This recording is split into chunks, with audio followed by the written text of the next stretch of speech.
Selamat pagi semuanya. Senang sekali bisa berkumpul kembali di rumah Tuhan, memuji dan menyembah Tuhan. Karena Tuhan begitu baik dalam hidup kita. Amin. Boleh sama-sama bangkit berdiri, saya undang untuk bangkit berdiri yuk. Ayat bacaan hari ini diambil dari ayat Matius 6 ayat 21. Yang berbunyi, karena di mana hartamu berada, di situ juga hatimu berada.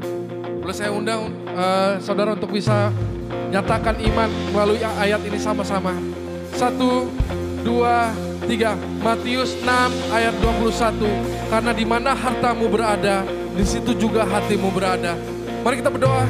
Tuhan, kami mengucap syukur atas anugerah-Mu, atas kasih setia-Mu di dalam hidup kami Tuhan yang tak berkesudahan. Kami mau memuji dan menyembah nama-Mu Tuhan.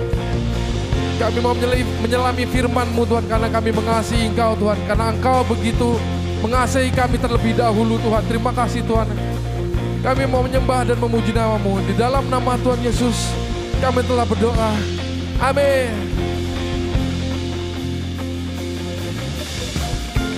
Siap memuji nama Tuhan. Tepuk tangan sama-sama yuk.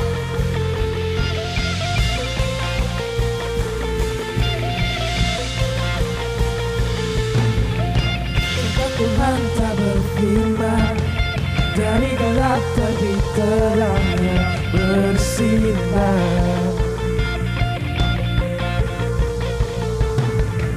Dia Tuhan yang membuat terangnya bercahaya dalam hatiku.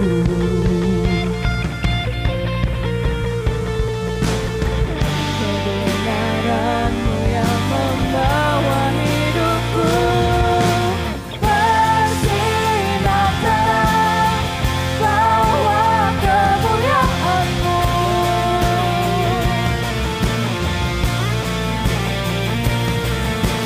Serukan hebat, ajaib perbuatan-Mu. Yesus Tuhan, dari gelap terbit terang yang bersinar.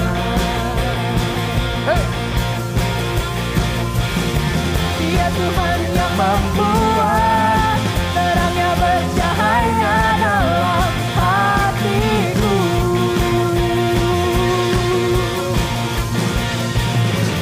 Kuasa-Mu yang menjadikan hidupku bersinar terang, bawa kemuliaan-Mu.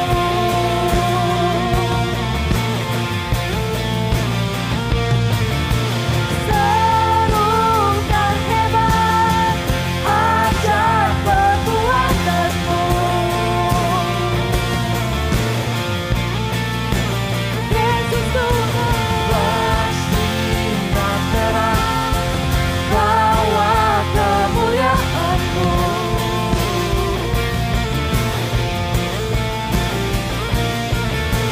Saksikan dahsyat kuasa kemenangan-Mu. Yesus Tuhan, Seperti cahaya fajar yang kian bertambah terang, hidupku dalam-Mu semakin kuat dan tegar, berbuah dan terus tegar. Hidupku dalam-Mu seperti cahaya fajar yang kian bertambah terang, hidupku dalam-Mu semakin kuat dan tegar, berbuah dan terus tegar. Hidupku dalam-Mu bersinar terang, bawa kemuliaan-Mu. Serukan satu nama. Serukan hebat, ajaib perbuatanmu.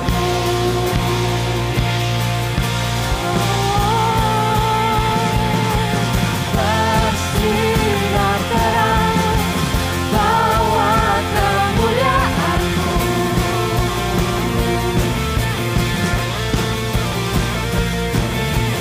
Saksikan dahsyat kuasa kemenangan-Mu, Yesus Tuhan.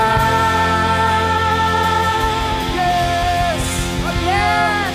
Come on church, mari kita sembah Dia, nama yang terindah, Yesus.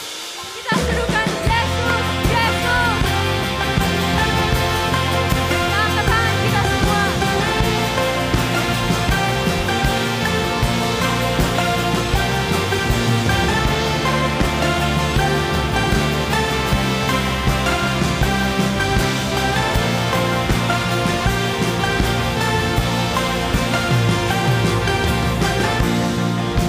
Bersamamu Hatiku tenang, mendalammu.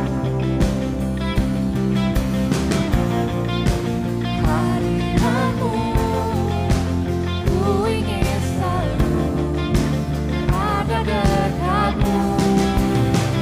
bersujud Kaki-Mu, mulutku, menyembah-Mu, penuhi dengan kasih-Mu. Siapa yang dapat menggantikan-Mu? Hanya padamu jiwaku berseru. Yesus, Yesus, terindah bagiku.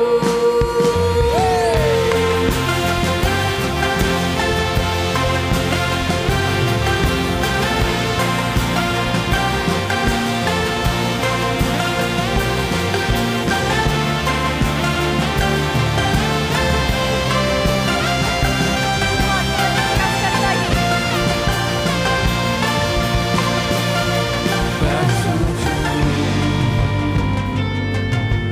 Kaki-Mu, mulutku,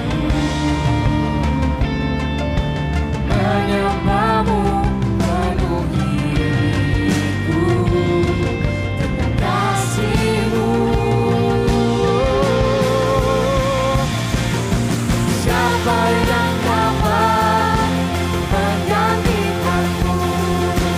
Hanya padamu jiwaku berseru. Yesus, Yesus, terindah bagiku. Ku ingin selalu berada dekat-Mu. Angkat tanganku, jiwaku berseru. Yesus, Yesus, terindah bagiku.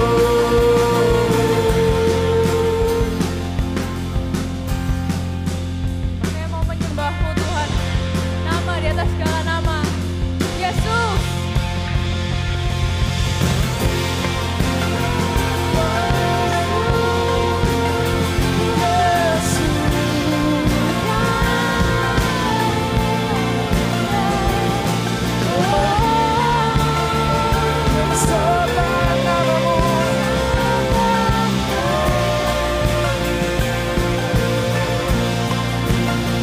bersujud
Siapa yang dapat menggantikanmu?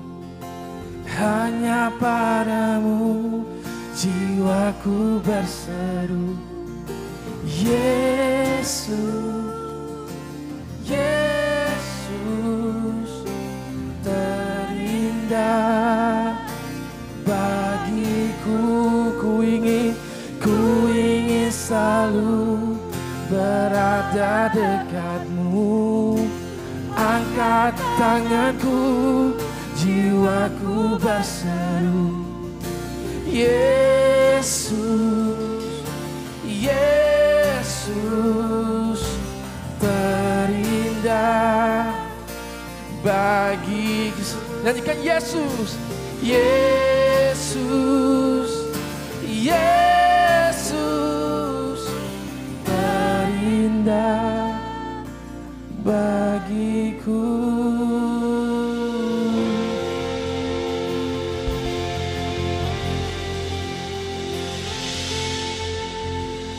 Saudara, begitu banyak kebaikan Tuhan di dalam hidup kita yang kita sadari atau maupun kita tidak sadari. Kita bisa ada di sini hari ini itu karena kebaikan Tuhan dan kasih karunia Tuhan dan anugerahnya Tuhan di dalam hidup kita. Dan kasih karunia penyertaan Tuhan tidak pernah habis di dalam hidup kita, amin. Hari ini kita mau sama-sama buka hati kita. Kita mau serahkan hati, kita mau serahkan ucapan syukur yang terbaik, penyembahan yang terbaik. Kita mau datang apa adanya ke dalam hadirat Tuhan. Walaupun masih banyak pintu-pintu yang belum terbuka, walaupun begitu banyak badai-badai yang belum berlalu di hidup kita, atau mungkin semuanya kelihatan belum baik-baik saja. Tapi saya percaya pada saat kita datang dengan apa adanya ke dalam hadirat Tuhan, Dia sanggup untuk mengubahkan hidup kita jadi lebih indah. Amin. Dia sanggup untuk mengubahkan hidup kita lebih dari apa adanya. Hari ini kita mau naikkan ucapan syukur dan terima kasih kita yang terbaik untuk Tuhan. Karena Tuhan Yesus terlebih dahulu mengasihi kita. Boleh kita sorakan kebaikan Tuhan tempat ini. Haleluya. Terima kasih Tuhan. Come on, let's worship Him.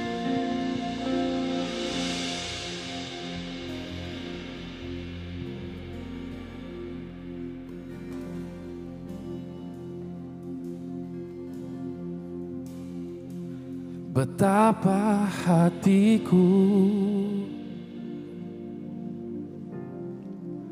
berterima kasih Yesus, Kau mengasihiku, Kau memilikiku. Oh, betapa hatiku berterima kasih Yesus,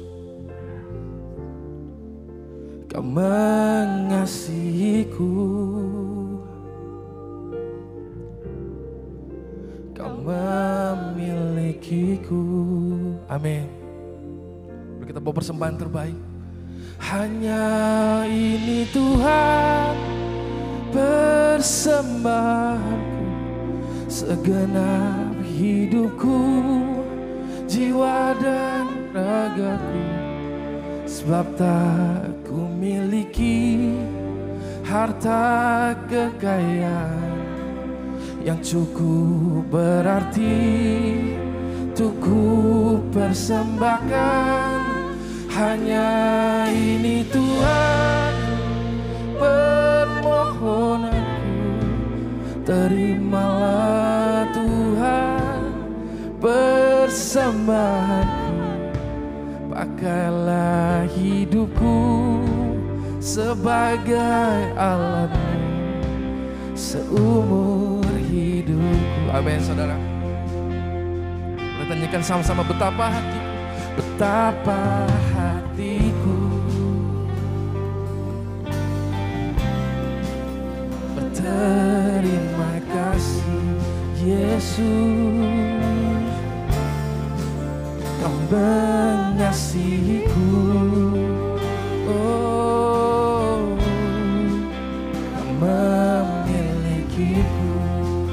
Betapa hatiku, betapa hatiku berterima kasih. Amin. Kami terima kasih Yesus. Kau mengasihiku,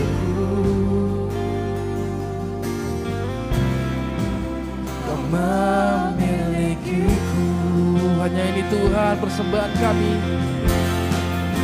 Hanya ini Tuhan persembahan. Terima hidupku, Amin. dan ragaku, serta ku miliki harta kekayaan yang cukup berarti untuk ku persembahkan. Hanya ini Tuhan permohonanku. Terima Tuhan persembahanku. Pakailah hidupku sebagai alatmu seumur hidupku. Hanya ini Tuhan persembahan segenap hidupku, jiwa dan ragaku, serta ku miliki Harta kekayaan Tuhan. berarti untuk ku persembahkan. Hanya ini Tuhan permohonanku. Terimalah Tuhan persembahanku. Pakailah hidupku alatmu seumur hidupku. Angkat suara kami Tuhan menyembah satu nama. Kami sembah Yesus.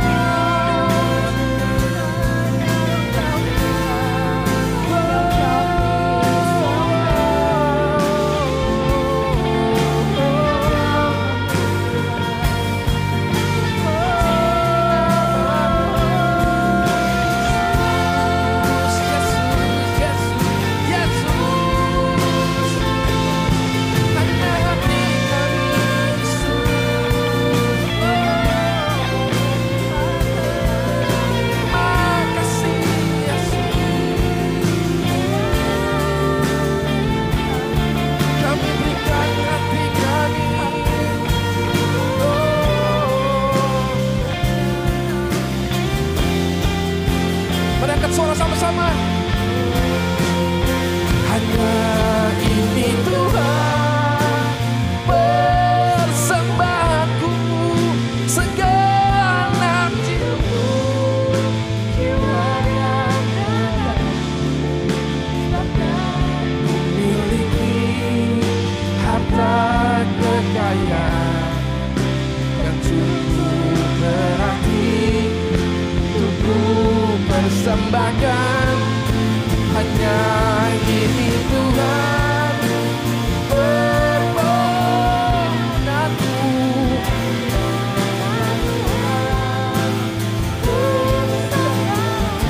Pakailah hidup kami Tuhan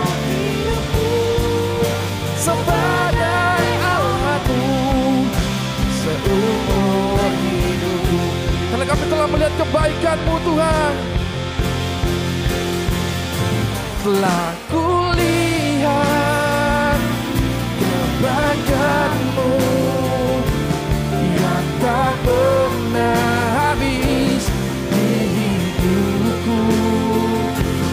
Ku berjuang sampai akhirnya Kau dapat dia.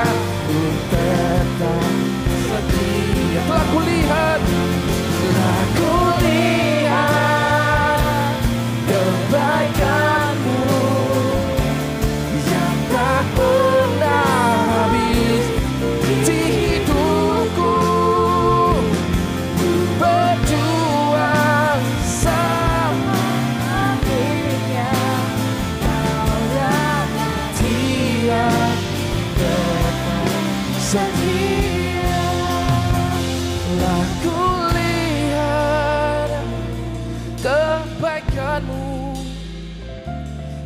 tak pernah habis di hidup. Ku berjuang sampai akhirnya kau dapati aku tetap setia. menyatakan imanmu. Telah kulihat kebaikanmu yang tak pernah habis di hidupku. Ku berjuang Tuhan. Ku berjuang sampai akhirnya kau dapati aku tetap setia. Teman setia.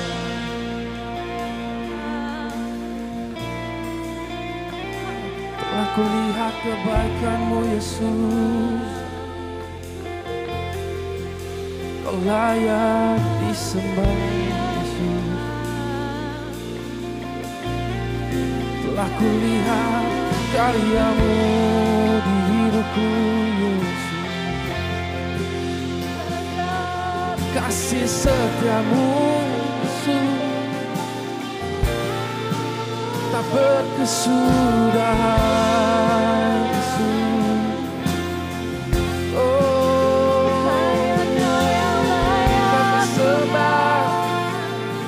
Terima kasih Yesus untuk kasih setiamu di dalam hidupku.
Setia sampai akhirnya ku tetap setia. Sampai akhirnya ku tetap setia. Berikan sorak-sorai kebaikan Tuhan di tempat ini.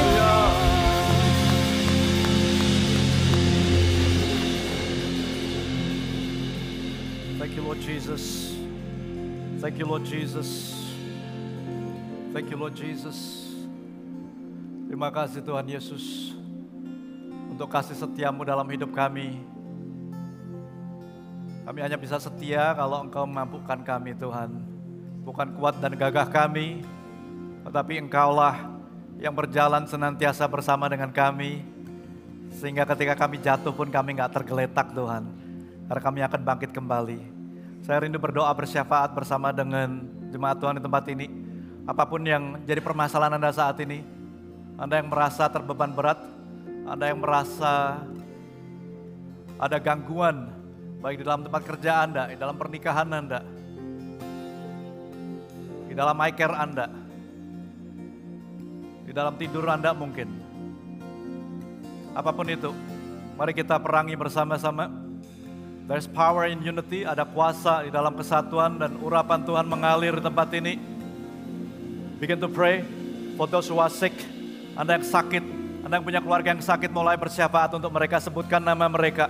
Tuhan, di dalam nama Tuhan Yesus, aku berdoa untuk setiap kuasa kegelapan yang saat ini berusaha untuk memporak-porandakan gerejamu, yang saat ini berusaha untuk mengganggu, yang saat ini berusaha untuk mengecilkan, yang saat ini berusaha untuk memberikan benih-benih negatif di dalam pemikiran anak-anak, kami patahkan kuasanya di dalam nama Tuhan Yesus. Lord, we pray in the name of Jesus, though the enemy may comes like a flood, you will raise the standard against it.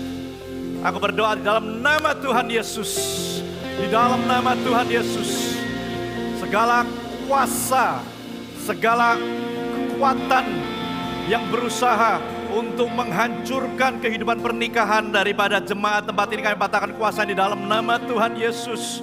Lord, I speak unity, I speak the love of Christ to be abound in their life in the name of Jesus. Bapak, aku berdoa di dalam nama Tuhan Yesus, setiap kekerasan di dalam rumah tangga boleh diakhiri di dalam nama Tuhan Yesus. Bapak, aku berdoa untuk mereka yang sakit saat ini oleh bilur-bilur-Mu, kami telah disembuhkan, kami terima in the name of Jesus. Untuk orang tua kami yang sakit, demensia, untuk orang tua kami yang saat ini lumpuh, untuk orang tua kami yang saat ini ada infeksi di dalam perut mereka, Tuhan, di dalam nama Tuhan Yesus. Lord, we speak healing right now in the name of Jesus, in the name of Jesus, di dalam nama Tuhan Yesus. Lord, I speak the peace that surpass our understanding, damai sejahtera yang melampaui akal budi kami, boleh menjaga hati dan pikiran kami, Tuhan. Sehingga kami gak takut, kami gak bimbang, karena kami tahu siapa yang berjalan bersama dengan kami. Tuhan yang hidup, Tuhan yang berkuasa, Tuhan yang gak pernah gagal untuk menepati janji-janji-Mu. Untuk itulah kami mengucap syukur, Tuhan. Thank you, Lord Jesus. Dan kami sekali lagi datang kepadamu, mengatakan bahwa tidak ada yang lebih indah daripada berada di dalam rumah-Mu. Tidak ada yang lebih indah daripada ada di dalam hadirat-Mu, Tuhan. Karena di dalam hadirat-Mu ada kekuatan yang baru. Di dalam hadirat-Mu ada pemulihan. Di dalam hadirat-Mu di situ kami disegarkan. Di dalam hadirat-Mu di situ kami beroleh sukacita yang baru. Dan sukacita kami, sukacita-Mu adalah kekuatan kami, Tuhan. For the joy of the Lord is our strength. And Lord, we thank you for the new joy, for the new anointing, untuk urapan baru yang Tuhan berikan dalam hidup jemaat-Mu di bulan yang Maret yang baru ini, Tuhan. Kami bersyukur karena Engkau pimpin kami hingga di bulan ketiga tahun 2024 ini. Terima kasih Tuhan Yesus. Terima kasih Tuhan Yesus. Terima kasih Tuhan Yesus. Terima kasih Tuhan Yesus. Thank you Lord Jesus. Tenangkan hati kami, Tuhan.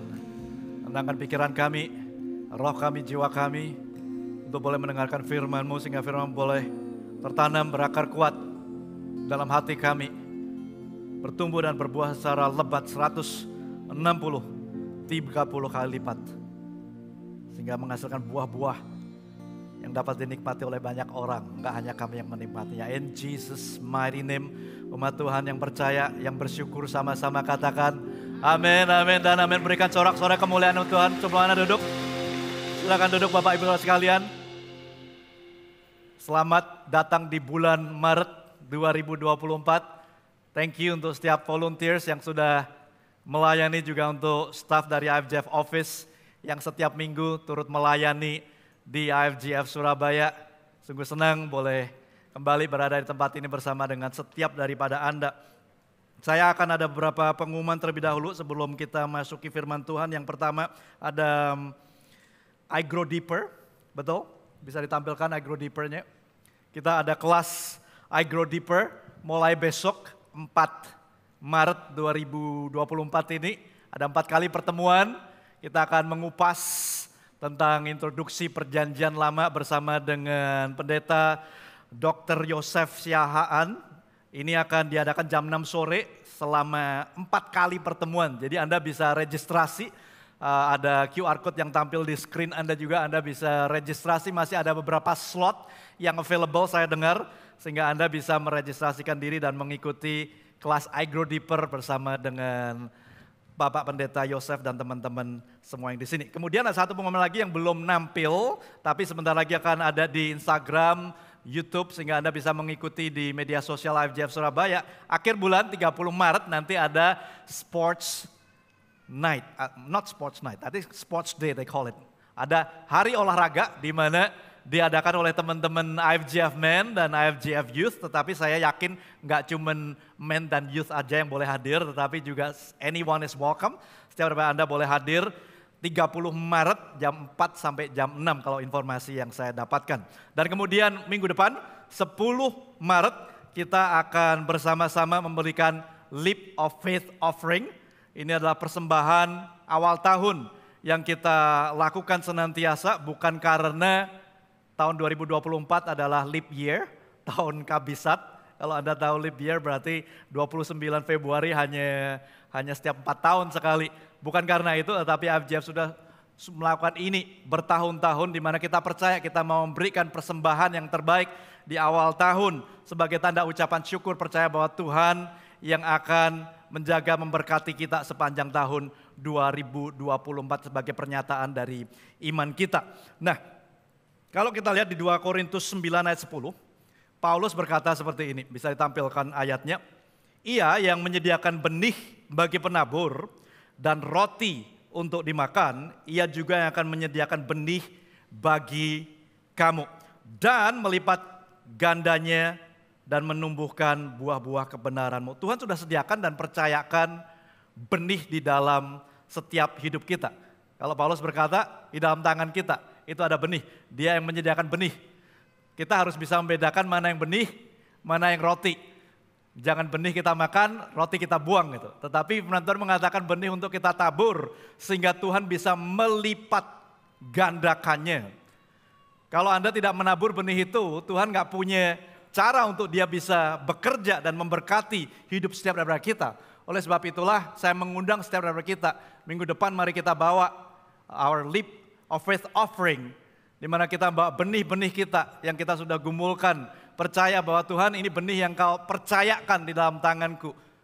Saya berharap teman-teman dari iKids, dari youth, dari college, dan semua teman-teman dewasa di sini bersama-sama ayo kita masuk ke dalam 10 Maret nanti dengan Leap of Faith Offering di tangan kita sebagai benih pernyataan iman kita bahwa Tuhan bekerja dan terus akan bersama-sama dengan kita. Sebelum saya masuki firman Tuhan, boleh kita saksikan satu video berikut ini. Leap of Faith Journey kita dimulai ketika tahun 2003. Jumlah kita masih sangat sedikit, hanya puluhan orang, dan kita masih muda dan sering berpindah-pindah tempat.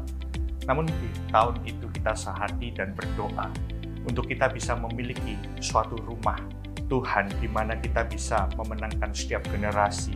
Mereka boleh diperlengkapi untuk bisa menjangkau jiwa-jiwa bagi Tuhan. Dan oleh anugerah Tuhan pada tahun itu, kita mendapatkan sebuah penawaran di mana kita mendapatkan 5 ruko yang bisa dibangun sesuai dengan desain gereja. Wow, kita bersyukur waktu itu. Penawaran yang sangat baik. Namun gimana cara bayarnya? Kita semua masih muda dan baru membangun karir kita, bahkan juga keluarga kita. Nah, akhirnya kita sepakat untuk kita bisa memberikan janji iman. Kita menabur secara keuangan setiap bulannya dalam jangka waktu tertentu. Begitu banyak pengorbanan yang dilakukan. Sebagian besar dari kita harus menunda ambisi, impian pribadi maupun keluarga kita, di mana kita memiliki unequal amount, tapi equal sacrifice demi terwujudnya suatu rumah Tuhan. Dan di saat itulah kita bisa melihat Tuhan itu setia, sehingga tahun 2005 terwujudlah gedung pertama kita yang kita beri nama Dome of the Harvest, tempat di mana kita bisa terus reaching people, building leaders, and empowering generations. 19 tahun kemudian kita bisa melihat ini adalah rumah bagi setiap generasi, home for every generation. Mereka tak hanya beribadah, namun mereka dimuridkan dan mereka juga melayani Tuhan bersama-sama. A Leap of Faith Journey adalah suatu perjalanan di mana kita berani mengambil langkah iman. Dengan kerelaan hati kita mau berkorban bagi kerajaan Tuhan melalui gereja Tuhan di tempat ini. Dan ini akan memiliki dampak bukan pada saat ini aja atau bagi diri kita saja, melainkan bagi generasi yang akan datang. Oleh karena itu, let's continue a Leap of Faith journey because we know that this church is not only built by a few people, but by sacrifices of men. percaya Tuhan sudah setia selama 2 dekade, 20 tahun, 2023, 2024 ini, di mana 2003 kita masih pindah-pindah dari satu tempat ke tempat yang lain. Kita belum mempunyai rumah yang permanen, tetapi hari ini kita bisa beribadah bersama-sama dengan sangat nyaman. Saya percaya itu karena kasih karunia Tuhan, kebaikan Tuhan di dalam hidup setiap kita di tempat ini. Tetapi terlebih daripada itu saya juga percaya bahwa Tuhan menggerakkan orang-orang untuk menabur di dalam rumah Tuhan di tempat ini. Ada benih-benih yang Tuhan sudah siapkan di dalam kehidupan jemaat mula-mula, di mana mereka mulai menabur. Anda dengarkan kesaksian dari suara Pastor Raymond bahwa banyak teman-teman yang memberikan janji iman, di mana mereka kadang harus menunda ambisi mereka, mimpi mereka, ingin bangun rumah, ingin bangun usaha, mereka tunda dulu. Supaya apa? Supaya mereka bisa membangun rumah Tuhan di tempat ini. Sehingga one day mereka melihat bahwa enggak hanya mereka yang diuntungkan, enggak hanya mereka yang bisa menikmati, tetapi juga anak cucu mereka. Dan bahkan banyak orang-orang bisa masuk, bisa menikmati, diberkati dan menjadi berkat untuk banyak orang. Sehingga this is the leap of faith journey of IFJF Surabaya. Berapa dari kita mungkin belum mengikuti sejauh ini, tetapi saya mau Anda melihat bahwa ada proses yang Tuhan izinkan, ada sebuah perjalanan di mana Tuhan berikan di dalam kehidupan kita sebagai gereja Tuhan di tempat ini. Saya akan mengambil satu seri pendek di 2 minggu bulan Maret ini, di mana saya beri tema dari seri pendek ini, A Leap of Faith. Sebuah langkah atau sebuah lompatan iman. Ketika saya memikirkan ini, maka ada satu tokoh firman Tuhan yang muncul di benak saya, yaitu Abraham. Abraham adalah seorang bapak beriman, kalau firman Tuhan mengatakannya. Dan untuk minggu pertama kita akan melihat bagaimana ada perjalanan yang harus dilalui. Nggak hanya perjalanan, tetapi juga ada penyertaan dari Tuhan. Kemudian minggu depan, minggu 10 Maret 2024 kita akan melihat bagaimana ada persembahan yang diberikan. Tetapi nggak hanya persembahan, tetapi juga ada yang namanya provisi atau penyediaan daripada Tuhan. Dan judul saya hari ini, saya akan berbicara The Journey, tentang perjalanan tersebut. Ada pepatah yang berkata seperti ini, The journey of 1,000 miles begins with one step. Sebuah perjalanan ribuan mil dimulai dengan satu langkah. Bagi Anda yang belum pernah mengambil bagian di dalam pemberian Leap of Faith atau Leap of Faith offering selama ini, mungkin Anda baru di rumah Tuhan, tapi kalau Anda merasa bahwa ini rumah di mana Tuhan tempatkan Anda, saya menghimbau setiap hari kita mulai mengambil lompatan iman itu. Kita mulai mengambil that leap of faith, di mana kita mau berjalan bersama dengan Tuhan dan melihat, sehingga kita bersaksi bersama bahwa look what the Lord has done. Apa yang Tuhan sudah kerjakan di dalam kehidupan keluarga Anda, pekerjaan Anda, dan apapun yang Anda lakukan. Nah, kalau Anda lihat sekilas tadi dari 2 minggu yang kita bicarakan, maka Anda melihat bahwa ada yang menjadi bagian kita. Betul? Bisa ditampilkan lagi dari slide yang terakhir tadi. Ada 2 bagian yang kita lihat terpisah di sana. Yang pertama, perjalanan adalah bagian kita. Tetapi kalau kita bicara penyertaan itu bagiannya Tuhan. Kalau kita bicara persembahan minggu kedua besok, kita berbicara tentang bagian kita. Tapi juga ada yang namanya provisi atau penyediaan yang merupakan bagian dari Tuhan yang setia dulu, sekarang, sampai selamanya. Saya percaya Tuhan rindu bekerja bersama dengan Anda dan saya. Dia mau berrekanan, dia mau bergandengan tangan dengan kita semuanya. Meskipun kita ini manusia yang penuh dengan kekurangan, kadang nggak setia gitu. Tapi kalau saya boleh meng-quote dari seorang hamba Tuhan yang luar biasa, Saint Augustine pernah berkata seperti ini, without God, we cannot. But without us, God will not. Tanpa Tuhan, kita nggak sanggup. Tetapi tanpa kita, Tuhan tidak akan. Sehingga seakan-akan Tuhan ingin bekerja sama dengan Anda dan saya di dalam sebuah perjalanan iman. Yang kalau kita sebut pada tahun ini kita bicara a life and calling. Perjalanan iman untuk kita bersama-sama menghidupi panggilan yang Tuhan sudah berikan di dalam hidup kita. Tuhan berikan panggilan yang sama kepada Abraham. Kita akan melihat di dalam kehidupan Abraham yang Tuhan pakai untuk mengenapi janji-janjinya sejak manusia pertama jatuh di dalam dosa, yaitu Adam dan Hawa jatuh di dalam dosa. Kemudian Tuhan memakai Abraham sebagai bapak orang beriman dan kita akan melihat perjalanan di dalam kehidupan Abraham. Saya nggak akan bahas banyak karena sebetulnya Abraham ini sudah dibahas, dikupas secara cukup tuntas oleh Pastor Raymond di teaching seriesnya Pastor Raymond. Ada 7 series di sana, sekitar 10 sampai 15 menit Anda bisa didapatkan di kanal YouTube IFJF Surabaya. Itu akan membahas cukup lengkap tentang kehidupan daripada seorang yang bernama Abraham. Tetapi saya akan melihat perjalanan Abraham dari sisi bagaimana dia bersikap terhadap harta yang Tuhan sudah sediakan di dalam hidupnya. Hartanya melimpah, tetapi kenapa dia nggak melekat sama hartanya? Nah, ini kita mau lihat rahasia apa yang Abraham punya dalam perjalanannya sehingga dia hatinya tidak melekat pada harta meskipun begitu melimpahnya harta yang ada di dalam kehidupan Abraham. Kita melihat satu bagian kecil dari perjalanan Abraham dan Abraham orang yang sama. Sebelum dia diganti namanya oleh Tuhan menjadi Abraham, namanya adalah Abram. Sehingga kalau saya bicara Abram dan Abram sebetulnya adalah satu orang yang sama. Kita akan melihat satu bagian dari perjalanan Abram ketika dia keluar dari Mesir. Tapi sebelumnya mungkin saya berikan background sedikit bahwa Abram ini diminta oleh Tuhan untuk keluar dari negerinya. Di Kejadian 12 ayat 1 saya dengan cepat membacakan. Berfirman Tuhan kepada Abram, pergilah dari negerimu dan dari sanak saudaramu, dari rumah bapamu ini ke negeri yang akan kutunjukkan kepadamu. Tuhan nggak ngomong kemana ya. Tuhan nggak ngomong ke tanah A, B, C meskipun kita tahu nanti Abraham sebetulnya akan masuk ke tanah Kanaan. Itu tempat tujuan yang Tuhan sudah siapkan untuk Abraham dan seluruh nanti keturunannya bangsa Israel suatu hari akan kembali. Yang sedang kita pelajari dalam buku Yosua saat ini. Nah, tetapi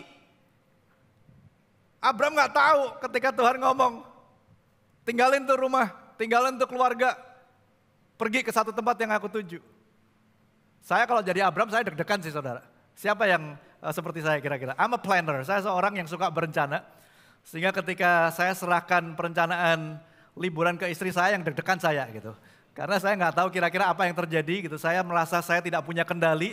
Disitulah seringkali saya jadi merasa powerless gitu ya.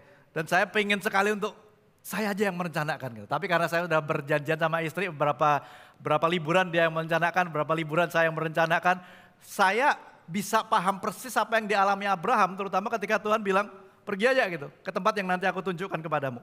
Nah ini saya percaya, this is the leap of faith of Abraham. Ini adalah lompatan iman yang Abraham lakukan.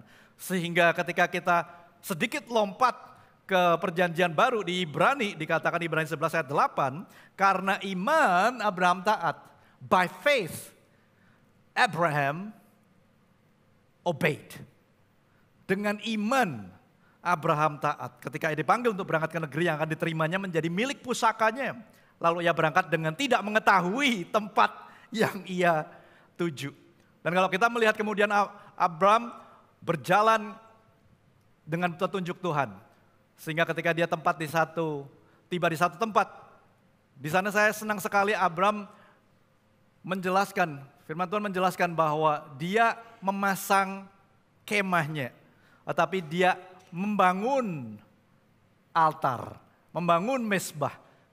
Sehingga Abraham sangat jelas tahu mana yang sifatnya long term, mana yang sifatnya short term.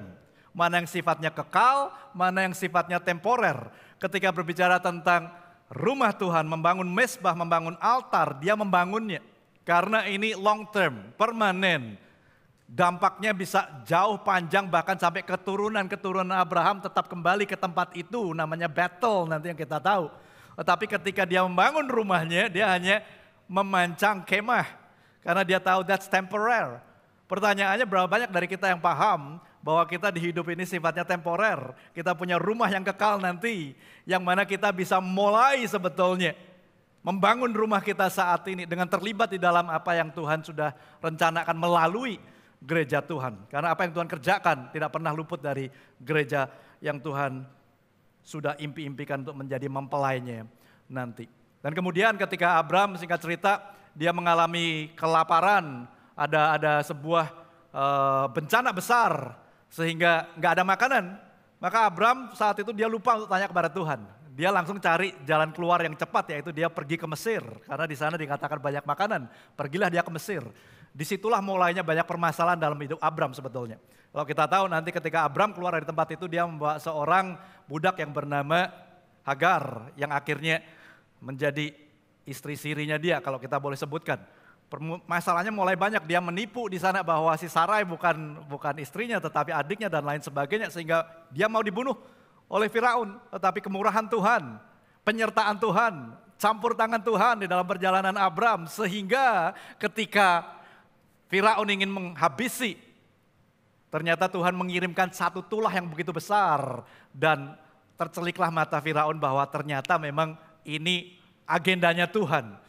Sehingga nggak hanya Abraham diluputkan dari pembunuhan, tetapi Abraham juga dikirim keluar dengan segala macam harta yang begitu besar. Sehingga kalau kita lompat ke pasal 13 ayat 2 dikatakan, adapun Abraham sangat kaya. Jadi keluar dari Mesir dia tambah kaya gitu. Banyak ternak, perak dan emasnya. Sehingga ketika kita melihat orang dengan kalibernya Abram yang begitu kaya, kenapa hatinya nggak lekat dengan hartanya? Ini yang mau kita lihat. Paling nggak ada 3 yang ingin saya bagikan pada hari ini. Yang pertama, saya percaya dia melatih atau he practiced generosity. Dia melatih dirinya untuk memberi dengan murah hati. Kita bisa lihat di mana? Kita bisa lihat di Kejadian 13 ayat ke-8 dan ke-9. Bisa ditampilkan. Saya bacakan dulu, baru saya akan jelaskan. Maka berkatalah Abram kepada Lot, janganlah kiranya ada perkelahinan antara aku dan engkau, antara gembalaku dan para gembalamu, sebab kita ini kerabat. Ayat 9, bukankah seluruh negeri ini terbuka untuk engkau? Baiklah, pisahkanlah dirimu daripadaku, jika engkau ke kiri maka aku ke kanan, jika engkau ke kanan maka aku akan ke kiri. Salah satu terjemahan dari generosity adalah kesediaan atau kemauan untuk memberi bantuan atau dukungan, khususnya lebih dari biasanya atau lebih dari apa yang diharapkan.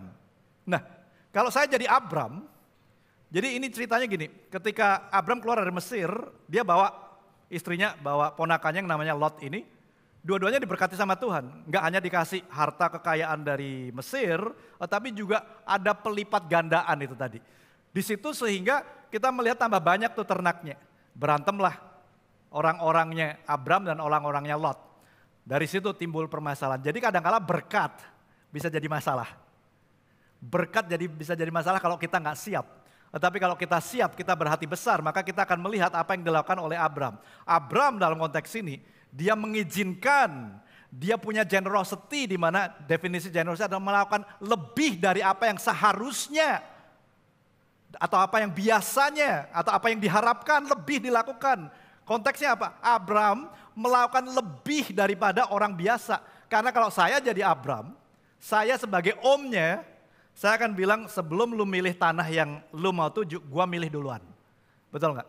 Misalnya kita punya satu bidang tanah gitu, kemudian dibagi menjadi 10 kafling gitu. Dan kita boleh milih 5, ponakan kita milih 5. Kita sebagai om yang punya duit istilahnya, yang mensponsori dia gitu. Ya kitalah yang harusnya memilih duluan. Tetapi Abram sebaliknya, dia mengizinkan Lot untuk memilih terlebih dahulu. Karena Abram tahu, yang diberkati bukan kaplingnya, yang diberkati bukan tempatnya, tetapi yang diberkati adalah individunya. Yang diberkati adalah Abram, sehingga kemanapun Abram pergi, berkat Tuhan akan bersama dengan dia. Yang setuju katakan amin. Demikian juga dengan kita orang percaya, yang diberkati itu kita. Pekerjaan boleh berubah, kota boleh berubah, negara boleh pindah. Tetapi ketika penyertaan Tuhan ada bersama dengan kita, kita nggak takut. Karena kemanapun kita pergi, disitulah Tuhan berjalan bersama dengan kita. Nah, si Lot menjadi tamak. Menjadi tamak. Dan ketamakan itu menipu dan membuktakan hati kita. Sehingga nggak bisa kita melihat dengan jelas dan biasanya kita melakukan pembenaran demi pembenaran demi pembenaran. Contoh, misalnya minggu depan sudah diberitahu nih, kita akan memberi yang namanya persembahan leap of faith atau leap of faith offering. Kita bisa punya berbagai macam pembenaran. Aku masih punya kebutuhan ini pastor. Aku masih punya keperluan A, B, C, D, dan E. Karena apa? Karena ketika kita memiliki yang namanya ketamakan, itu membutakan kita sehingga kita bisa membuat segala macam alasan untuk membenarkan tindakan kita. Itu yang berbahaya. Padahal belum tentu itu kebutuhan yang tadi disebutkan. Bisa jadi itu adalah keinginan yang hanya saja kita sebutnya sebagai kebutuhan. Sehingga hati-hati dengan yang namanya ketamakan. Nah, jangan berpikir karena kita melayani Tuhan. Jangan berpikir karena kita cinta Tuhan, kita takut akan Tuhan, sehingga kita terlepas dari yang namanya ketamakan. Yesus sendiri, nanti Anda bisa buka di Lukas 12 ayat ke-15, saya nggak punya slide-nya di sini. Tetapi dikatakan bahwa Yesus berkata, berjaga-jagalah dan waspadalah terhadap segala ketamakan. Karena hidup kita nggak hanya berdasarkan kekayaan, kata Yesus pada saat itu. Lukas 12 ayat 15. Sehingga ketamakan ini sangat nyata, dan bahkan untuk kita orang percaya, Yesus bicara termasuk murid-muridnya ada di sana. Nah, kalau kita ngelihat, Lot ini juga dianggap sebagai orang benar atau orang saleh loh. Jangan berpikir bahwa karena Lot licik, karena Lot dia tamak berarti dia nggak saleh, dia nggak orang benar. Coba kita ngelihat di 2 Petrus. 2 Petrus 2, sebetulnya ayat 6 sampai ayat 9, tetapi saya mau tampilkan satu ayatnya aja, ayat 8 dikatakan, sebab orang ini menyatakan, sebab orang benar ini menyatakan ini Lot, itu, tinggal di tengah-tengah mereka dan setiap hari melihat, mendengar perbuatan-perbuatan mereka yang jahat itu, sehingga jiwanya yang benar itu tersiksa. Dia ada di Sodom soalnya, sehingga dia tersiksa, tapi Alkitab mengatakan dia orang benar, orang yang saleh dikatakan di sana. Dan kalau saya gabungkan dengan nasihat Paulus kepada mentisnya dia Timotius, surat pertamanya, dikatakan di 1 Timotius 6:9 sampai 10, tetapi mereka yang ingin kaya, ini Paulus sedang menasihati Timotius dan gereja yang dia pimpin. Hati-hati loh, waspada loh. Mereka yang ingin kaya terjatuh ke dalam pencobaan, ke dalam jerat dan ke dalam berbagai-bagai nafsu yang hampa dan yang mencelakakan, yang menenggelamkan manusia ke dalam keruntuhan dan kebinasaan. Ayat 10, karena akar segala kejahatan ialah cinta uang. Sebab oleh memburu uanglah beberapa orang telah menyimpang dari iman dan menyiksa dirinya dengan berbagai-bagai duka. Ada kata menyiksa yang sama di sana kan. Sehingga yang namanya ketamakan ini akan menyiksa hidup kita nantinya, enggak langsung memang, tetapi nantinya akan menyiksa kita. Kita melihat dalam kehidupan Lot, hidupnya tersiksa sekali. Dia kehilangan istrinya, dia kehilangan semua yang dia investasikan di Sodom. Karena Tuhan menghukum, kita nggak akan masuk ke sana. Tetapi kita tahu bahwa ada konsekuensi dari ketamakan. Lot menjadi serakah. Harusnya dia tahu diri, tapi dia akhirnya tetap memilih untuk serakah. Di ayat yang ke-10, Kejadian 13 ayat 10, lalu Lot melayangkan pandangnya dan dilihatnya lah. Dia dengan kedagingannya dia, dengan matanya sendiri, tanpa dia konsultasi dengan Tuhan sekali lagi. Dia melayangkan mana yang bagus ya gitu. Dan dia memilih lembah Yordan banyak airnya seperti taman Tuhan. Padahal ya bukan taman Tuhan, seperti aja. Seringkali terjadi kamuflase di dalam hidup kita serupa. Ya. Sepertinya itu bagus. Tetapi sebetulnya ada ketamakan yang bersembunyi di belakangnya. Seperti tanah Mesir sampai ke Zoar, hal itu jadi sebelum Tuhan memusnahkan Sodom dan Gomora. Sebab itu Lot memilih baginya seluruh lembah Yordan, lalu ia berangkat ke sebelah timur dan mereka berpisah. Singkat ceritanya, Lot sama Abram pisah. Kemudian ketika Lot sama Abram berpisah, di sana nggak lama kemudian terjadi yang namanya peperangan. Ada 4 raja-raja dari timur yang bersekongkolan, mereka mau menyerang Sodom dan sekutunya. Dan di sini terjadi peperangan, akhirnya Raja Sodom dan sekutunya dikalahkan, termasuk Lot ditawan. Ketika Lot ditawan dan Abraham mendengar bahwa ponakannya ditawan, maka Abraham langsung bergembira. Ya. Kalau saya jadi Abraham bergembira mungkin syukurin gitu ya. Enggak, Abraham enggak bergembira. Abraham ternyata dia ngumpulin seluruh pekerjanya dan langsung dia mau menyelamatkan keponakannya Lot ini. Singkat cerita Tuhan memberikan kemenangan yang begitu luar biasa dan perjalanan pulang dia bertemu dengan seorang raja dan imam yang merupakan tipologi dari Kristus. Tipologi berarti seperti Kristus. Dia bukan teofani, bukan penampakan, tetapi ini mirip dengan Kristus, mirip dengan Yesus di sini. Disinilah Abraham memberikan 1/10 dari apa yang dia hasilkan dari peperangan itu. Poin yang pertama tadi adalah kita perlu practice generosity. Yang kedua, kita perlu prioritize God. Kita perlu prioritaskan Tuhan. Abraham memprioritaskan Tuhan. Ketika dia melihat tipologi, dia melihat bahwa ini seperti Tuhan, maka dia memberikan 1/10. Kejadian 14 ayat 18, 19, dan 20. Saya lompat ke ayat 20 saja. Dan terpujilah Allah yang maha tinggi setelah si Melkisedek datang dan kemudian memberkati dia, membawa roti dan anggur. Maka Abraham berkata ayat 20, terpujilah Allah yang maha tinggi yang telah menyerahkan musuhmu ke tanganmu. Lalu Abraham memberikan kepadanya 1/10 dari semuanya. Aplikasinya apa buat kita? Aplikasinya pertanyaannya bagaimana kita memprioritaskan Tuhan melalui harta kita. Mudah, tapi pelaksanaannya sulit. Mudahnya adalah apakah kita menyisihkan atau kita menyisakan. Tinggal kita jawab. Bedanya apa? Kalau kita menyisakan, kemungkinan besar ada sisanya, ada nggak? Ada gitu, tapi kecil menurut saya.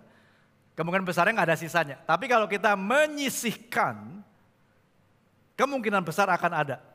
Di mana kita senantiasa menyisihkan, selalu ada. Sudah ada untuk kita siapkan, untuk kita berikan kepada Tuhan. Memprioritaskan terlebih dahulu. Tapi mungkin Anda bertanya, bukannya persepuluhan itu di perjanjian lama pastornya gitu. Perjanjian baru nggak ada gitu. Kita akan lihat satu ayat aja dari perjanjian baru. Yang akan menjelaskan bahwa Yesus sendiri masih memberitakan bahwa perpuluhan masih berlaku. Matius 23 ayat 23. Celakalah kamu, hai ahli-ahli Taurat dan orang-orang Farisi. Hai kamu orang-orang munafik, sebab persepuluhan dari selasih, adas manis dan jintan kamu bayar. Tetapi yang terpenting dari hukum Taurat kamu abaikan, yaitu apa? Keadilan dan belas kasihan dan kesetiaan. Nah yang terakhir yang perlu kita garis bawahi, dikatakan Yesus berkata apa? Yang satu harus dilakukan dan yang lain jangan diabaikan. Sehingga sebetulnya Yesus berkata, kamu ahli Taurat sama orang Farisi jangan munafik lah.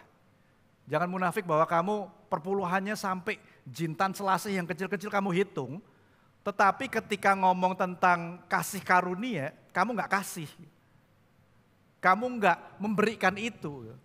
Padahal ini sama pentingnya, Yesus bilang. Artinya apa? Kamu harus sama-sama memberikan kasih karunia dan keadilan, belas kasihan. Di waktu yang bersamaan persepuluhan juga tetap harus dilakukan.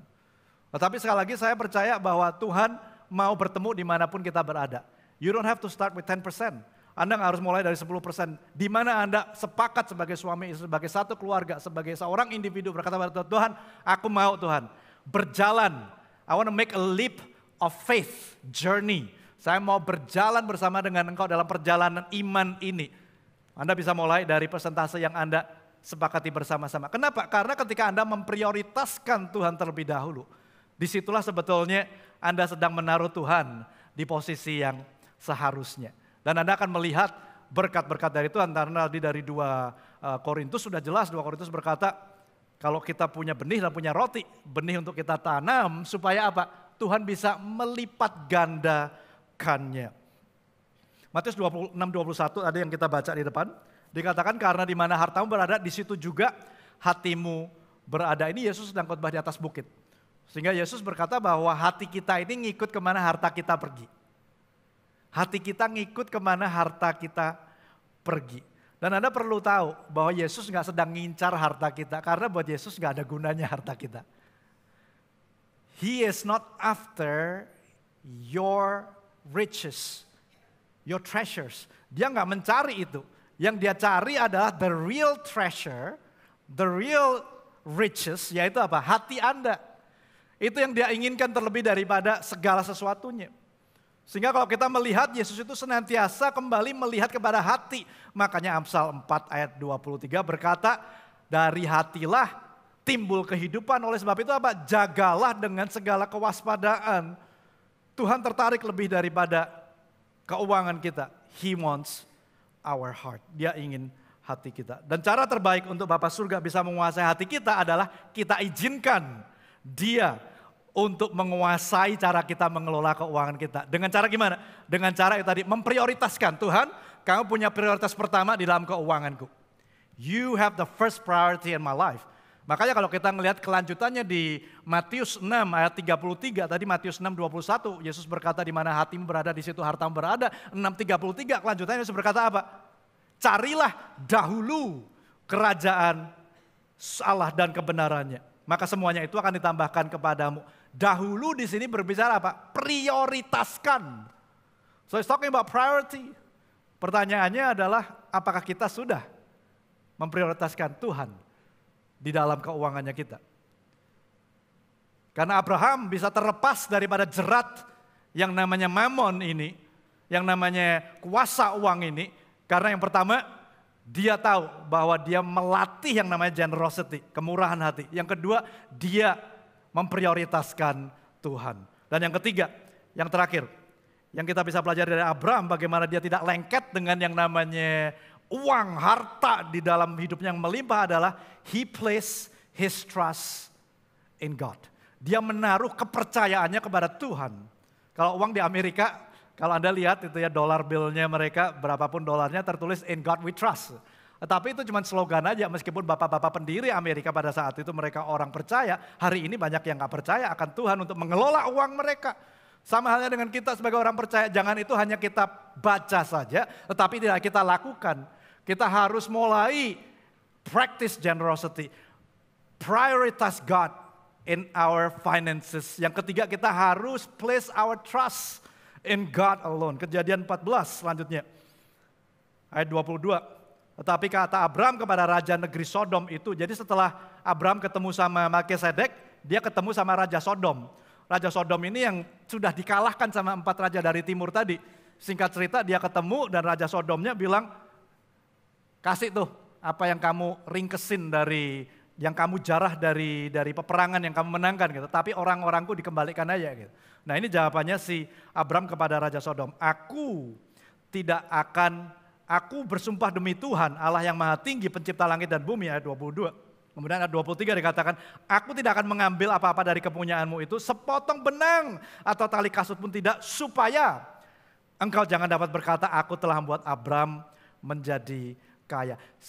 Pada saat itu ketika tentara negara berperang dan memenangkan peperangannya, dia berhak untuk mengambil semua jarahannya jadi miliknya. Of course kecuali Tuhan berbicara jangan diambil, itu lain cerita. Dalam konteks Abram Tuhan gak bicara apa-apa, seharusnya ini menjadi miliknya Abram. Apa yang dia ambil dari kemenangannya itu tadi, yang mana sebagian pasti hartanya dari Raja Sodom dan sekutunya. Tetapi dalam konteks ini Abram tahu bahwa dia gak mau mengandalkan Tuhan, karena di awal kalau Anda baca nanti, saya gak ada waktu menjelaskan semuanya, tapi Anda baca di Kejadian 12, Tuhan itu sudah berjanji, aku akan memberkati engkau. Engkau akan menjadi bangsa yang besar gitu, kaya gitu. Abram tahu bahwa penggenapan janji Tuhan tidak tergantung pada orang lain, tetapi tergantung dari Tuhan saja. Sehingga ketika dia punya kesempatan untuk ngambil harta yang begitu besar, dan kemudian Raja Sodom menyindir seperti itu, maka dia berkata apa? Satu tali kasut pun tidak akan aku ambil, aku kembalikan ke kamu semuanya. Karena dia tahu Tuhan yang sanggup untuk menggenapi janji yang diberikan dalam hidup Abram. Demikian juga dengan kita sebagai orang percaya. Dia sanggup memberikan penggenapan atas janji yang Tuhan sudah taruh di dalam hati Anda. Nggak peduli bos Anda seperti apa. Nggak peduli partner Anda seperti apa. Nggak peduli ekonomi sedang seperti apa. Tetapi kita percaya bahwa kepercayaan kita, we need to put our trust in God. Kita taruh kepercayaan kita kepada Tuhan di tempat yang tertinggi. Nah, kalau kita melihat seringkali kita ini nggak memberi kepada Tuhan karena kita nggak percaya pada Tuhan sebetulnya. Kita nggak memberi kepada Tuhan karena kita nggak percaya kepada Tuhan. Kita nggak memberi kepada Tuhan karena kita nggak percaya Tuhan bisa penuhi kebutuhan kita. Kita nggak beri pada Tuhan karena kita nggak percaya Tuhan bisa membayarkan uang sekolah anak-anak yang nanti masuk SMP, SMA. Kita nggak memberi pada Tuhan karena kita nggak percaya Tuhan bisa menjamin masa tua saya. Kita nggak beri pada Tuhan dan lain sebagainya. Dasarnya sebetulnya karena kita nggak percaya. Bahkan kalau dalam kehidupan Abraham, orang bapak beriman, gitu ya, bapak orang beriman, sebetulnya kita melihat bahwa ada bagian di dalam kehidupan Abraham yang dia juga nggak percaya sama Tuhan sebetulnya. Anda baca di Kejadian 16, saya nggak ada waktu untuk membuka di sini. Tetapi ada momen di mana Abram nggak percaya bahwa Tuhan bisa kasih janjinya digenapi seorang anak itu. Sehingga dia mengambil Hagar untuk sebagai pelanjut keturunannya dia. Sampai akhirnya Kejadian 17 ayat 1. Tuhan harus menampakkan diri kepada Abraham lagi. Jadi Kejadian 16 sampai 17 itu meskipun satu pasal, tetapi sebetulnya ada 13 tahun yang terlewatkan di sana. Kejadian 17 ayat 1 dikatakan ketika Abram berumur 99 tahun, maka Tuhan menampakkan diri kepada Abram dan berfirman kepadanya apa? Akulah Allah yang maha kuasa. Hiduplah di hadapanku dengan tidak bercela. Tuhan berkata, I am the Almighty God. I am El Shaddai. Artinya apa? I am in control. Aku Tuhan yang pegang kendali atas hidup kamu. Aku gak perlu bantuan kamu untuk mengenapi janji yang aku sudah taruh dalam hidupmu. Kamu perlu percaya sama aku. You need to trust in me. I am in control. You can be relaxed now. Because I am in control. I am the Almighty God. El Shaddai. Ini nama Tuhan yang diberikan kepada Abraham. Sehingga Abraham diingatkan kembali bahwa aku perlu taruh rasa percayaku di tempat yang seharusnya. Yaitu di Tuhan. Bukan dengan cara kita sendiri. Bukan dengan kekuatan kita sendiri. Nah, kita belajar dari perjalanan iman Abraham dan sikapnya terhadap berkat hartanya. Bahwa kita perlu practice generosity. Kita perlu prioritas Tuhan di dalam keuangan kita. Dan kita perlu place our trust in God. Dalam memberi leap of faith offering minggu depan, bukan jumlah yang penting. Tetapi yang penting adalah hati kita. Bersama-sama kita mau memberikan korban ucapan syukur. Tadi seperti Pastor Raymond katakan, unequal amount but equal sacrifice. Jumlahnya nggak sama, tetapi itu nggak penting, itu nggak esensi. Yang esensi adalah pengorbanannya sama. Kita sama-sama berkorban untuk rumah Tuhan di tempat ini. Saya teringat di Perjanjian Baru, Yesus ketika dia melihat janda yang memberikan persembahan. Nggak hanya janda saja, sebetulnya banyak orang kaya yang beri persembahan tuh. Tetapi ketika janda ini memberikan 2 peser uang. 2 peser itu nilainya berapa sih kalau saudara tahu?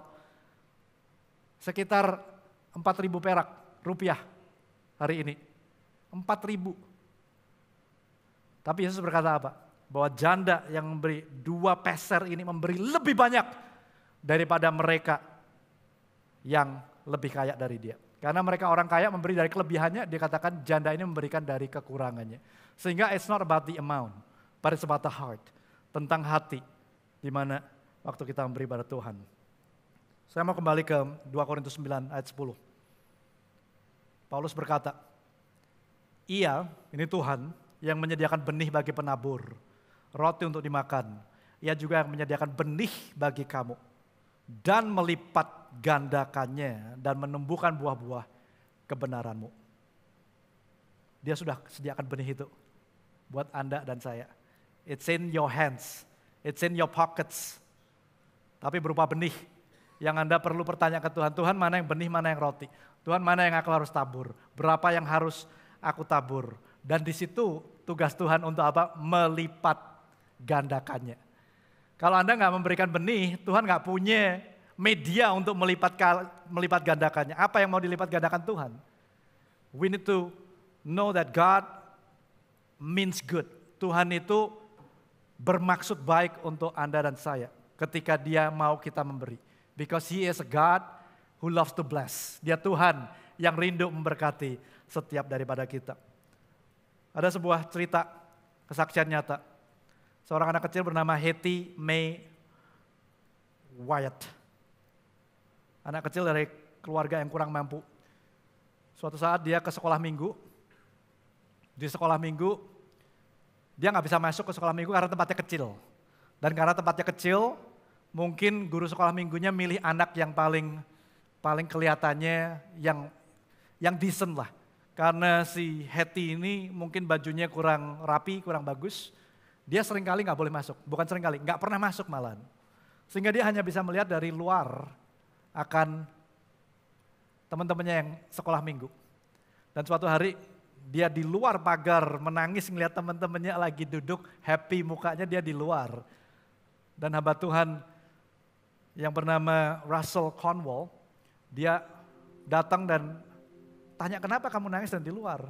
Soalnya nggak boleh masuk, nggak ada tempat. Akhirnya pastor ini hatinya iba gitu ya. Dia gandeng nih anak, dia bawa masuk ke ruangan sekolah minggu. Dan dengan tempat yang berjubel-jubel ditaruhlah dia di sana. Pokoknya harus bisa masuk gitu. Dan si Hetty begitu bahagianya, dia pulang cerita sama papa mamanya. So happy dia mendengarkan kabar tentang Yesus. Dan dia berkata, Ma, apa aku mau mulai nabung. Nabung buat apa papa mamanya mikir gitu ya. Nabung buat supaya nanti bisa dikasih ke gereja, gereja bisa bangun ruangan yang lebih besar. Supaya banyak anak-anak yang bisa ikut sekolah minggu dan diberkati dan senang seperti aku. Penuh dengan sukacita. Singkat cerita, gak lama Hetty kena satu penyakit yang namanya difteri. Ini penyakit bakteri yang menyerang tenggorokan, pada zaman itu nggak ada obatnya Mas Yan. Sehingga dengan cepat dia berpulang ke rumah bapak. Hitungan minggu saja, 2 minggu kalau nggak salah. Dia meninggal. Dan ketika penghiburan, si pendeta yang menggandeng dia masuk, pendeta Russell, dia didatangin sama orang tuanya dan orang tuanya berkata, Pastor, ini adalah dompet dari si Hetty yang isinya celengannya dia untuk dikasih ke gereja, ada suratnya bahwa dia mau supaya gereja bangun ruangan yang lebih besar lagi. Jumlahnya 57 sen. 57 sen hari ini 10.000 perak rupiah. Tetapi begitu Pastor Russell mendengar kesaksian ini, hatinya begitu hancur. Dan dia bersama-sama seluruh kolega yang lain semangat untuk menggalang dana. Dan dengan bantuan dari surat kabar setempat akhirnya terkumpul 4 miliar rupiah, 250 kalau nggak salah, 250 ribu US dollar. Pada saat itu jumlah yang sangat fantastis. Tapi nggak berhenti di sana, itu terus bermultiplikasi. Sehingga kalau hari ini Anda pergi ke Philadelphia, ada satu tempat yang bernama Temple Baptist Church. Bisa muat 3.300 orang.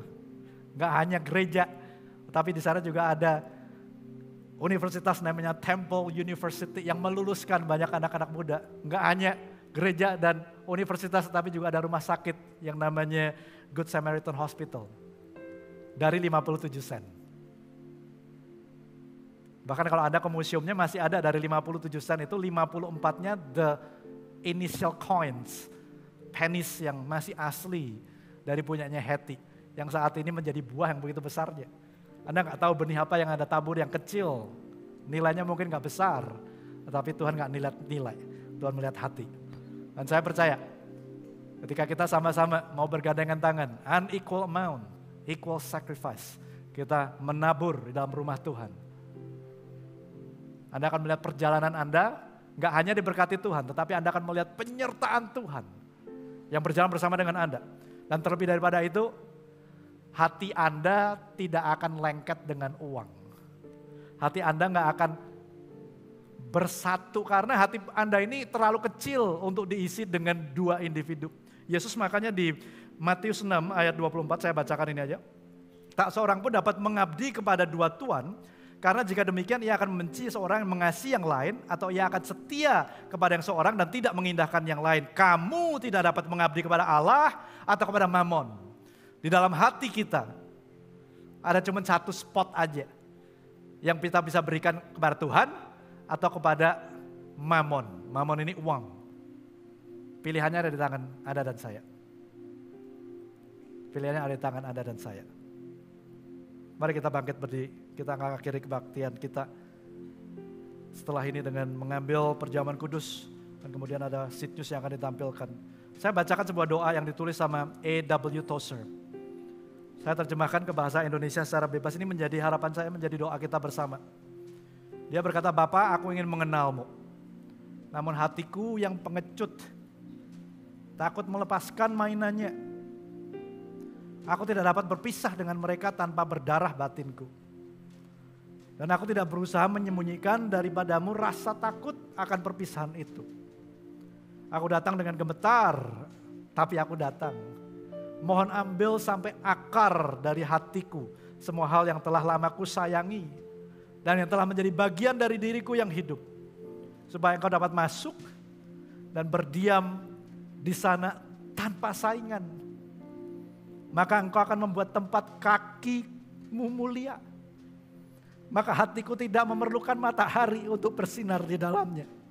Karena engkaulah yang akan menjadi terangnya dan tidak akan ada malam di sana. If this is your prayer, just put your hands on your chest. Kalau ini doa Anda bisa taruh tangan di dada Anda. Lord, as much as I preach your word, I am convicted.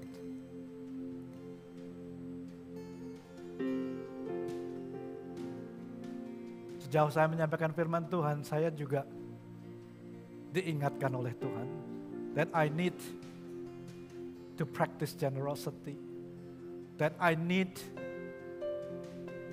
to prioritize God in my finance, that aku perlu menaruh Tuhan. I need to place God. I need to place my trust in God.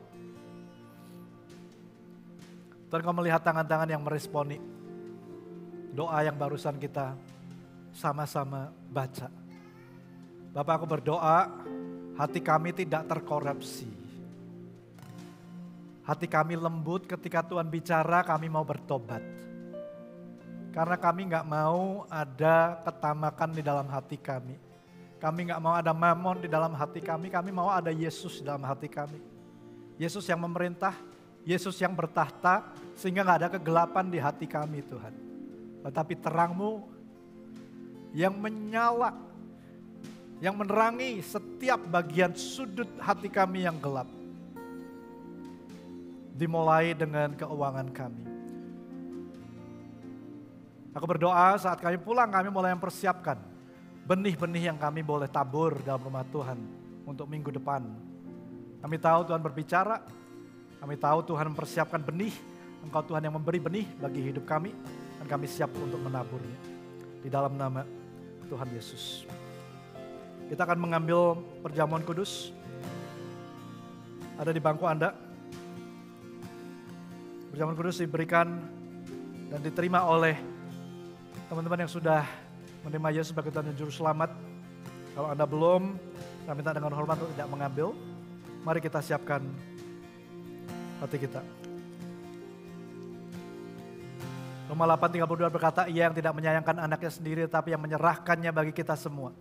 Bagaimana mungkin Ia tidak mengaruniakan segala sesuatu kepada kita bersama-sama dengan Dia. Mari kita angkat roti sebagai lambang tubuh Kristus. Tuhan, kami mengucap syukur untuk pengorbanan-Mu di atas kayu salib. Karena malam pada waktu Engkau diserahkan, Engkau ngambil roti ini dan sudah itu Engkau mengucap syukur atasnya. Engkau pecah-pecah dan berkata, ini tubuhku yang diserahkan untuk setiap dari kita. Kami melakukan ini untuk mengingat akan pengorbanan-Mu. Dan saat kami mengambil roti ini, memakan roti ini, kami mau sekali lagi memeteraikan firman Tuhan. Bahwa hidup kami, hati kami adalah milik-Mu Tuhan. We are yours. Engkaulah kompas kami, Engkaulah Tuhan yang memandu hidup kami. Setiap aspek hidup kami serahkan di dalam nama Tuhan Yesus. Mari kita makan bersama-sama.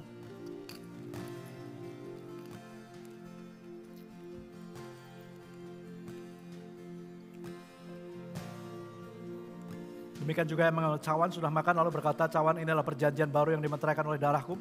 Perbuatlah ini setiap kali kamu minumnya menjadi peringatan akan aku. Tuhan, kami bersyukur kalau darah-Mu Kau teteskan ganti dosa-dosa kami Tuhan, untuk menyucikan setiap dosa kami. Sehingga kami gak lagi harus takut ketika kami masuk ke dalam hadirat-Mu. Sehingga kami beroleh kepercayaan, a confidence Di mana ketika kami Tuhan ada di dalam hadirat-Mu, kami tahu that you are for me, not against me. Engkau Tuhan yang berjalan untuk kami, bersama dengan kami, bukan melawan kami Tuhan. Dan kalau Engkau di pihak kami, siapa lawan kami Tuhan? Kami ucap syukur. Oleh sebab itulah Tuhan kami mau merayakan bersama-sama Tuhan. Oleh kematian-Mu, oleh tubuh-Mu, oleh darah-Mu yang tercurah. Kami boleh disucikan, dikuduskan, diutuhkan. That we are no longer, kami gak lagi menjadi budak dosa, tetapi kami menjadi anak-anak-Mu, menjadi anak-anak terang. Di dalam nama Tuhan Yesus, mari kita minum bersama-sama.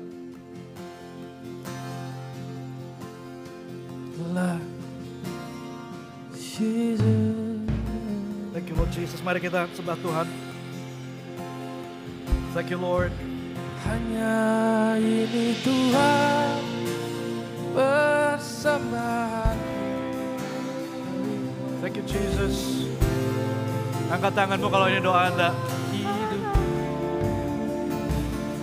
Ku miliki harta kekayaan yang cukup berarti untuk ku persembahkan.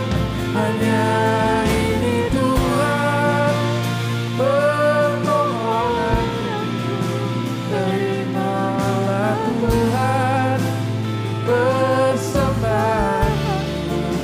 Pakailah hidupku sebagai alatmu seumur hidup.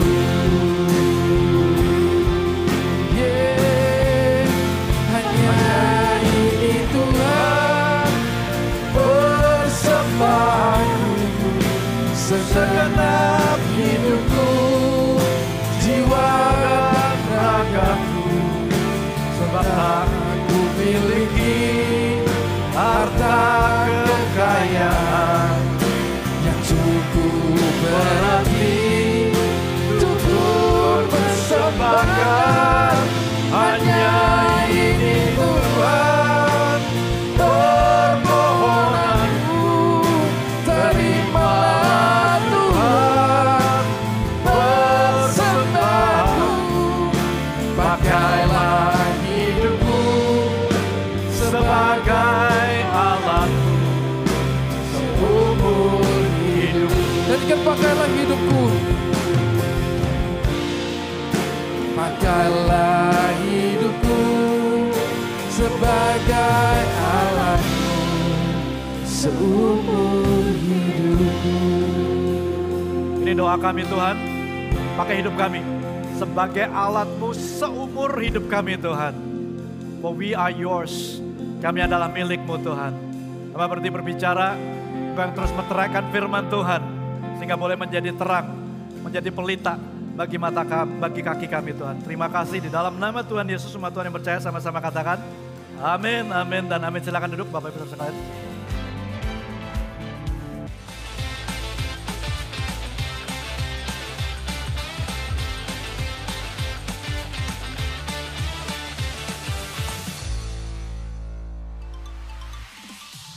Serving is our highest calling.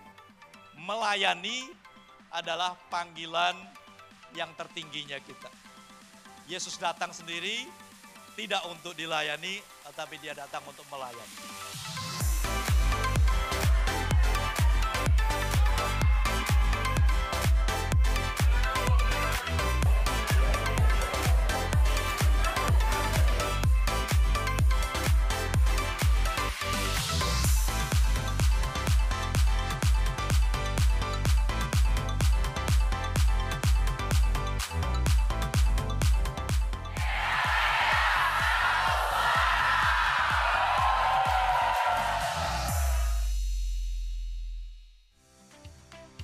Kelas Agrodeeper telah dibuka bersama Pendeta Dr. Yosef Yunando mengenai introduksi Perjanjian Lama.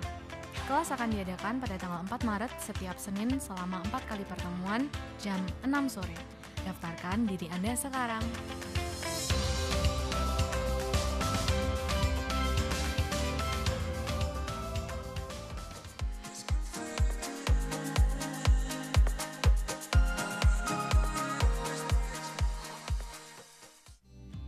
Mari bergabung bersama di Recharge, waktu di mana kita berkumpul untuk memuji dan menyembah Tuhan serta berdoa bersama.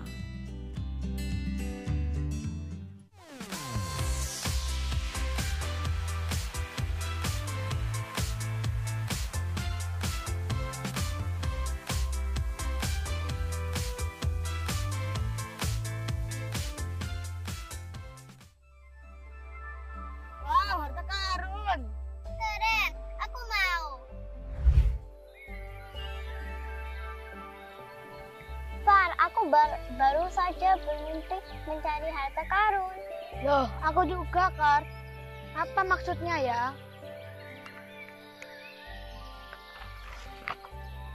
Lihat, ada sebuah peta. Kita harus mengikuti petunjuk peta ini. Asik. Yuk, kita ikuti peta ini dan cari harta karunnya.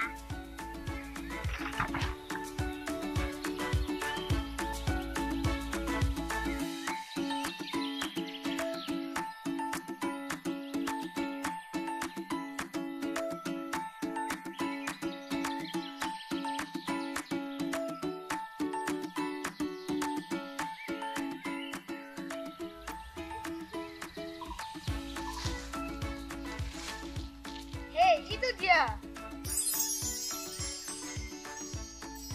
Yuk kita buka.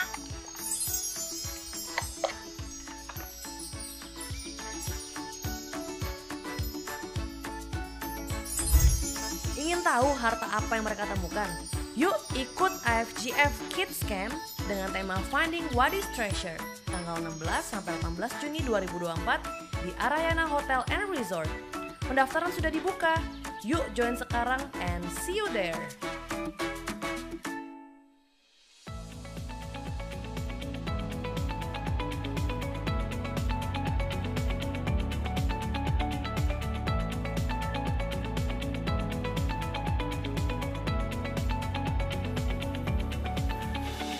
Berapa banyak diberkati dari ibadah hari ini, dari present worship dan pembacaan firman Tuhan.